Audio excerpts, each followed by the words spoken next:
અદ્ભુત પાત્ર બે છોકરાએ કર્યું છે, રામ અને શ્યામ. અને ડાયરેક્ટર આજે શૈલેષભાઈ છે, એમની પહેલી પિક્ચર છે એટલે આમ જોવા જાય તો બધાએ પહેલા બોલમાં છક્કા માર્યા. એમના માટે જોરદાર તાળી થઈ જાય. અને વાર્તાને એટલી સરસ મજાની રીતે પ્રસ્તુત કરી છે. હર એક આ ગુજરાતના જેટલા શિક્ષકો છે, જેટલા પ્રિન્સિપલો છે, તમામને કહીશ કે તમારા બાળકોને સ્કૂલની અંદર બધા બાળકોને લાવો અહીંયા. આજે મૂવી છે ભમરડો, ગામડાઓની કેટલી સરસ વાર્તા કરી છે.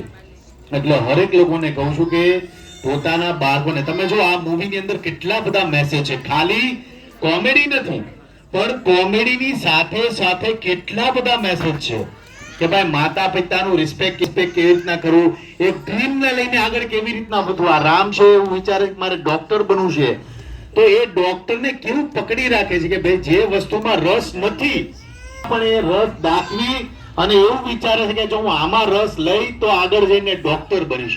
એટલે બહુ સરસ વાર્તા છે.